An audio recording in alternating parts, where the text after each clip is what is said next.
बिस्मिल्लाहिर्रहमानिर्रहीम। अस्सलाम वालेकुम। आज का जो हमारा टॉपिक है वो एफएससी केमिस्ट्री पार्ट 1 का जो टॉपिक है वो है आयन। इसमें हम देखेंगे कि आयन क्या होता है और आयन बनता कैसे है। आयन की सारी करैक्टरिस्टिक्स, प्रॉपर्टीज़ वगैरह सारी स्टडी करेंगे। तो बच्चों, ions are those species which carry either positive और नेगेटिव चार्ज। ऐसी स्पीशी, ऐसी चीज़ जिसके ऊपर या तो पॉजिटिव चार्ज हो या नेगेटिव चार्ज हो, उनको हम आयन्स का नाम देते हैं। इसका मतलब ये हुआ, आयन दो तरह के होते हैं। एक के ऊपर पॉजिटिव चार्ज हो सकता है, दूसरे के ऊपर नेगेटिव चार्ज हो सकता है। एग्जाम्पल के तौर पर Na+, इसके ऊपर +1 चार्ज है, K+, Mg+2, Al+3, F-1। तो ये आपको कुछ एटम्स की एग्जांपल नज़र आ रही हैं। F-1, Cl-1, Br-1, S2-1। तो ये वो चीज़ें हैं, ये ऐसे एटमों से बने हैं जिनके ऊपर चार्ज आ गया है। तो जब एटम में से कोई चीज़ इस तरह हो कि उसके ऊपर चार्ज आ जाए तो हम उसको आयन्स का नाम देते हैं। आगे चल के पढ़ेंगे कि आयन बनते कैसे हैं, इनके ऊपर चार्ज आया कैसे। तो डेफिनेशन थी कि ये दो तरह के होते हैं। Ions are those species which carry either positive और नेगेटिव चार्ज, यानी ऐसी चीज़ें जिनके ऊपर या तो पॉजिटिव चार्ज आ जाए या नेगेटिव चार्ज आ जाए, हम उसको आयन्स का नाम देते हैं। तो ये उसकी कुछ एग्जांपल्स हैं, तो जिनमें हम देख रहे हैं किसी के ऊपर +1, किसी के ऊपर -1 चार्ज है। अब क्वेश्चन है why and how ions are formed, कि आयन्स जो है वो कैसे और क्यों बनते हैं। तो ये एग्जाम्पल समझाने के लिए मैंने एग्जाम्पल लिखी है नीचे। एग्जाम्पल एक है सोडियम की और एक है क्लोरीन की। तो देखते हैं कि ये आयन बनते क्यों हैं और कैसे बनते हैं। तो एक सोडियम जो है loses one electron to become stable. Sodium के आउटरमोस्ट शेल में एक इलेक्ट्रॉन होता है, तो उसको अपना वो इलेक्ट्रॉन ऑक्टेट या डुप्लेट को फॉलो करने के लिए वो क्या करता है, एक इलेक्ट्रॉन को लूज कर देता है ताकि वो स्टेबल हो जाए। अगर वो एक इलेक्ट्रॉन लूज करेगा तो उसके ऊपर 1 चार्ज आ जाएगा, अगर 2 करेगा तो +2 चार्ज आ जाएगा। तो ये भी हम आगे पढ़ेंगे। तो सोडियम क्या करता है, एक इलेक्ट्रॉन को लूज करेगा। Sodium loses 1 electron to become stable, ताकि वो स्टेबल हो जाए। और क्लोरीन क्या करेगा, chlorine gains 1 electron to become stable. दोनों स्टेबल होना चाहते हैं, एक इलेक्ट्रॉन को लूज करेगा और एक गेन करेगा। जो एटम इलेक्ट्रॉन को लूज करेगा उसके ऊपर पॉजिटिव चार्ज आ जाएगा, और जो एटम इलेक्ट्रॉन को गेन करेगा उसके ऊपर नेगेटिव चार्ज आ जाएगा। अब है why ions are formed, ions क्यों बनते हैं। तो ये इसके लिए आप स्ट्रक्चर देखो, ये सोडियम की स्ट्रक्चर है, उसके 3 शेल हैं। आउटरमोस्ट शेल में एक इलेक्ट्रॉन है, टोटल इसके पास प्रोटॉन है 11, इलेक्ट्रॉन है वो भी 11। जितने प्रोटॉन है उतने ही इलेक्ट्रॉन है, क्योंकि हमें पता है कि एटम न्यूट्रल होता है। न्यूट्रल किस तरह होता है, क्योंकि इसके पास 11 प्रोटॉन है और 11 ही इलेक्ट्रॉन है, और प्रोटॉन पर प्लस चार्ज है, इलेक्ट्रॉन पर माइनस चार्ज है। ये एक दूसरे के इफेक्ट को कैंसिल कर देते हैं। इलेक्ट्रॉन ये ब्लू लाइंस में नजर, ब्लू जो सर्कल है ये इलेक्ट्रॉन्स है जो इलेक्ट्रॉन के गिर्द रिवॉल्व कर रहे हैं, जो गर्दिश कर रहे हैं। अब ये जो एक्स है इसका मतलब है ये यहाँ से इलेक्ट्रॉन को निकल रहा है, इलेक्ट्रॉन को हमने निकलवाना है यहाँ से। जब सोडियम अपना ये इलेक्ट्रॉन किसी तरीके से अगर निकाल दे तो ये स्टेबल हो जाएगा।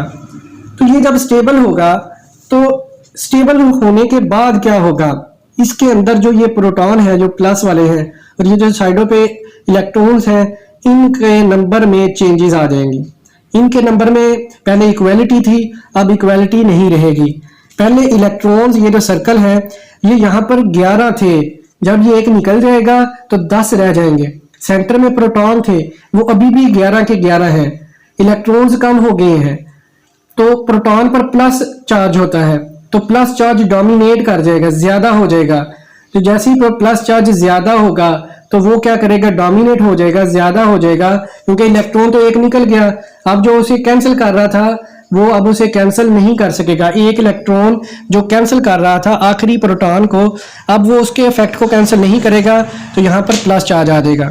इसी तरह अगर हम बात करें आगे क्लोरीन की, तो क्लोरीन के आउटरमोस्ट शेल में ये देखें ये इलेक्ट्रॉन्स नजर आ रहे हैं। टोटल इसके पास 17 प्रोटॉन है और 17 ही इलेक्ट्रॉन है। इसका जो आउटरमोस्ट शेल है उसमें एक इलेक्ट्रॉन की कमी है, एक इलेक्ट्रॉन कम है। अगर ये एक इलेक्ट्रॉन गेन कर ले तो उसके ऊपर -1 चार्ज आ जाएगा। -1 चार्ज इस तरह आएगा कि पहले इसके पास इलेक्ट्रॉन 17 थे, अब इसके पास इलेक्ट्रॉन 18 हो जाएंगे। जैसे ही इसके पास इलेक्ट्रॉन 18 होंगे, प्रोटॉन कम हो जाएगा, इलेक्ट्रॉन डोमिनेट हो जाएगा। आपको पता है इलेक्ट्रॉन पर माइनस चार्ज होता है, जब इलेक्ट्रॉन डोमिनेट होगा तो पूरे एटम के ऊपर माइनस चार्ज आ जाएगा और ये आयन बन जाएगा। तो इस तरह आयन्स बनते हैं और हमने ये भी देखा आयन क्यों बनते हैं और कैसे बनते हैं, दोनों रीजन आपके सामने आ गई। अब अगर आप देखो जब आयन बनता है, हमने पढ़ा कि आयन क्यों और कैसे बनता है, ये हमने डिटेल में पढ़ लिया कि स्टेबल होने के लिए बनता है, और अगर वो इलेक्ट्रॉन को लूज करेगा तो स्टेबल होने के लिए तो वो इस फॉर्म में आ जाएगा, तो प्लस चार्ज उस पर आ जाएगा। इसी तरह जब एक एटम इलेक्ट्रॉन को गेन करेगा तो गेन करने के बाद उसके ऊपर ये जो यहाँ पर इलेक्ट्रॉन आएगा तो इसके ऊपर नेगेटिव चार्ज आ जाएगा। अब ये जो एटम है जब ये इलेक्ट्रॉन को लूज करेगा, सोडियम जो है वो अपना एक इलेक्ट्रॉन को लूज करेगा, तो पहले इसके पास प्रोटॉन थे 11, प्रोटॉन अभी भी 11 है लेकिन इलेक्ट्रॉन पहले 11 थे, अब इसमें इलेक्ट्रॉन 10 हो गए, इलेक्ट्रॉन कम हुए। तो इलेक्ट्रॉन के कम होने से क्या हुआ, प्रोटॉन ज्यादा डोमिनेट हो गए, तो प्रोटॉन ने इलेक्ट्रॉन्स को खींचना शुरू कर देना है।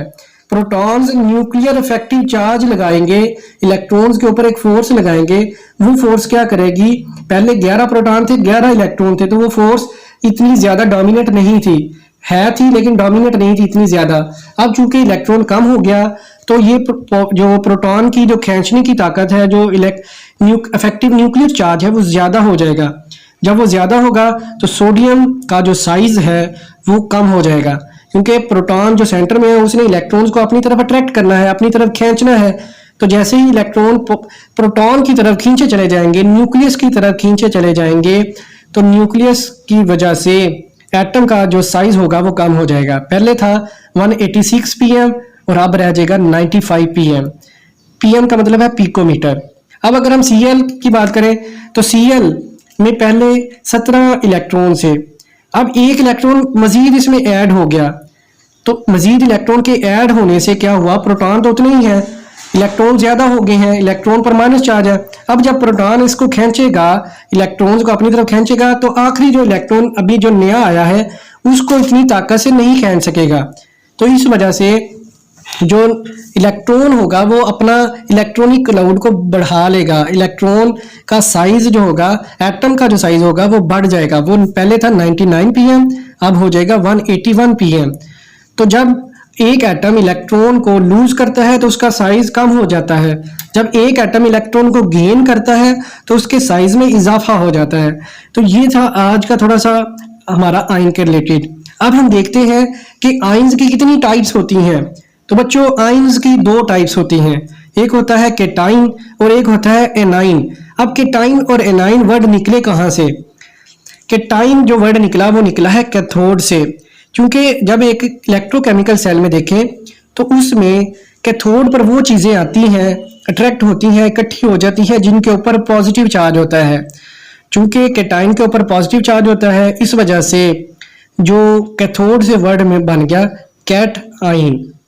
और इसी तरह अगर हम देखें एनाइन में, तो एनोड के ऊपर जो पॉजिटिव चार्ज होता है, इलेक्ट्रोकेमिकल सेल में जो नेगेटिव वाली स्पीशी होती हैं वो एनोड के ऊपर आना शुरू हो जाती हैं, तो यहाँ से इस वजह से बन गया एन आइन। तो केटाइन वो होते हैं जिन पर पॉजिटिव और एनाइन वो होते हैं जिन पर नेगेटिव चार्ज होता है। अब डिटेल इनकी देखते हैं केटाइंस और एनाइंस की। केटाइंस ऐसे ions which carry positive charge are called cations. ऐसे आइंस जिनके ऊपर पॉजिटिव चार्ज होता है। अब पॉजिटिव चार्ज कैसे बनेगा? जब एक एटम इलेक्ट्रॉन को लूज कर देगा, जैसे वो इलेक्ट्रॉन को लूज करेगा उसके ऊपर पॉजिटिव चार्ज आ जाएगा, क्योंकि प्रोटॉन उतने ही हैं, प्रोटॉन बल्कि डोमिनेट हो जाएंगे, प्रोटॉन ज्यादा हो जाएंगे, इलेक्ट्रॉन की कमी हो गई, तो ये जाहिर कर रहा है कि यहाँ पर प्लस चार्ज आ जाएगा। अगर एक इलेक्ट्रॉन लूज होगा तो +1 चार्ज, अगर 2 इलेक्ट्रॉन लूज होंगे तो +2 चार्ज आ जाएगा। इसी तरह अगर 3 इलेक्ट्रॉन लूज होंगे तो +3। अब नेक्स्ट है endothermic process.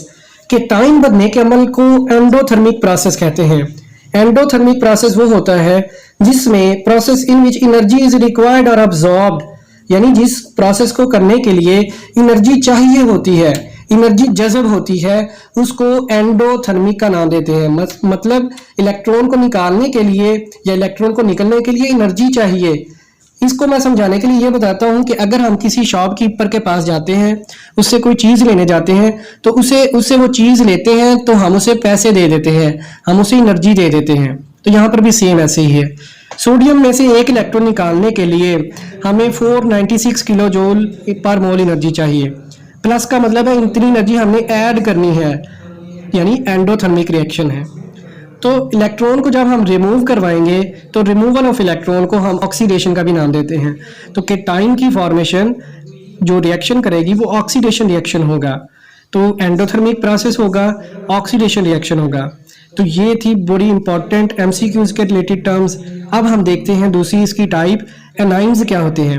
A9 which carry negative charge are called anions.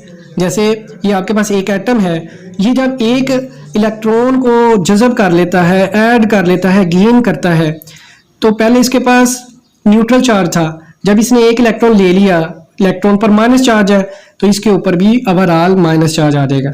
अगर एक इलेक्ट्रॉन गेन करेगा तो -1, अगर 2 करेगा तो -2 चार्ज आ जाएगा। इसी तरह अगर 3 करेगा तो -3 चार्ज। एग्जाम्पल आपको नजर आ रही है नीचे। अब ये जो एनाइन फॉर्मेशन होती है ये एक्सोथर्मिक प्रोसेस होता है। एक्सोथर्मिक, एक्सो का मतलब होता है एग्जिट हो जाना, एंडो का मतलब है एंटर हो जाना, एक्सोथर्मिक यानी थर्म हीट का निकल जाना। Process in which heat is evolved is called exothermic process. ऐसा अमल जिसमें हीट जो होती है वो इवॉल्व हो जाए, खारिज हो जाए। जब इलेक्ट्रॉन हमने किसी से लेना है तो हमें एनर्जी उसे देना पड़ेगी, ठीक है। तो इस वजह से ये एक्सोथर्मिक प्रोसेस होता है। यूनिनेगेटिव आयन बनेगा अगर हम एक इलेक्ट्रॉन ऐड करेंगे, एक इलेक्ट्रॉन को लेंगे तो यूनिनेगेटिव आयन बनेगा। यूनि का मतलब है 1, नेगेटिव का मतलब है नेगेटिव आयन बन जाएगा। तो क्लोरीन को Cl- बनाने के लिए हमें 1 मोल के लिए 349 किलो जूल पर मोल एनर्जी हमें रिलीज करना पड़ती है। माइनस का साइन यहाँ पे बता रहा है, -349 का मतलब है इतनी एनर्जी खारिज होती है। और Cl के ऊपर माइनस चार्ज का मतलब है कि इसके पास इलेक्ट्रॉन अब ज्यादा हो गए हैं, प्रोटॉन की निस्बत ज्यादा हो गए हैं। इसके पास पहले थे, हमने पढ़ा 17 प्रोटॉन थे और 17 ही इलेक्ट्रॉन थे, लेकिन जैसे ही इसने एक इलेक्ट्रॉन गेन किया इसके पास 18 इलेक्ट्रॉन हो गए हैं और 17 ही प्रोटॉन है। तो 17 के 17 प्रोटॉन तो कैंसिल हो जाएंगे 17 इलेक्ट्रॉन के साथ, एक इलेक्ट्रॉन बच जाएगा, वो डोमिनेंस शो करेगा। तो इस वजह से एटम के ऊपर ये जो नेगेटिव चार्ज है वो हमारे पास अपीयर हो जाएगा। तो ये था कि एनाइन किस तरह बनता है, एनाइन के ऊपर चार्ज कौन सा होता है और एनाइन बनने के प्रोसेस को क्या कहते हैं। तो जैसे हमने देखा पहले, इलेक्ट्रॉन जब ऐड करवाया जाता है किसी भी एटम के अंदर तो वो रिडक्शन रिएक्शन होता है। अब है पॉली एटॉमिक आयंस क्या होते हैं। पॉली का मतलब हमने पीछे भी देखा, पॉली का मतलब होता है मैनी, एटॉमिक का मतलब होता है एटम। पॉली एटॉमिक आयंस यानी ऐसे आयन जिसमें 2 से ज्यादा एटम मौजूद हो। तो ions which consist of group of atom, ऐसे आयन जिनके पास एटमों का ग्रुप हो उसे हम नाम देते हैं पॉली एटॉमिक आयन का। फॉर एग्जांपल हमारे पास एग्जांपल ये आपको नीचे नजर आ रही हैं, OH- है, CO3-2 है, SO4-2 है, PO4-3 है। तो ये हाइड्रोक्सिल ग्रुप, तो ये सारी जो है ये हमारे पास एग्जांपल हैं पॉली एटॉमिक आयन की। पॉली एटॉमिक आयन यानी ऐसे एटमों के ग्रुप्स जिनके ऊपर कोई माइनस या प्लस चार्ज आ जाए तो हम इसको पॉली एटॉमिक आयंस का नाम देते हैं। तो ये बात भी आपने याद रखनी है कि पॉली एटॉमिक आयंस जो होते हैं वो ज्यादातर नेगेटिव फॉर्म में होते हैं, नेगेटिव फॉर्म में अबंडेंट होते हैं, नेगेटिव फॉर्म में ज्यादा मिलते हैं बनिस्बत पॉजिटिव फॉर्म के। पॉजिटिव फॉर्म वाले कम पाए जाते हैं। नेगेटिव फॉर्म वाले जो पॉली एटॉमिक आयंस होते हैं यानी ऐसे आयन होते हैं जिनके पास 2 से ज्यादा एटम मौजूद होते हैं, 3 एटम मौजूद हो सकते हैं, 2 भी हो सकते हैं, उनको हम पॉली एटॉमिक आयंस की कैटेगरी में रखते हैं। तो एनाइनिक पॉली एटॉमिक आयंस जो होते हैं वो अबंडेंट होते हैं केटाइनिक पॉली एटॉमिक आयंस की निस्बत। तो अगर नेगेटिव चार्ज होगा तो हम उसके एनाइनिक पॉली एटॉमिक का नाम देंगे, अगर पॉजिटिव चार्ज आ जाएगा हम उसे केटाइनिक पॉली एटॉमिक का नाम देंगे। जैसे आपको नजर आ रहा है SO4-2 यानी एनाइनिक पॉली एटॉमिक आयंस। और इसी तरह दूसरी साइड पे देखें तो केटाइनिक पॉली एटॉमिक आयन है, उनके ऊपर पॉजिटिव चार्ज है। तो ये था पॉली एटॉमिक आयंस होते हैं। तो ये थी आज की हमारी डिस्कशन, जिसमें हमने देखा आयन्स क्या होते हैं, आयन की डिफरेंट टाइप्स देखी। उम्मीद करता हूँ आपको ये वीडियो पसंद आई होगी। अगर वीडियो को आपने इस तरह की मज़ीद वीडियोस आप देखना चाहते हैं, सुनना चाहते हैं, तो हमारे इस चैनल को सब्सक्राइब करें, हमें सपोर्ट करें। अल्लाह आपका हामी नासिर हो। अल्लाह हाफिज़।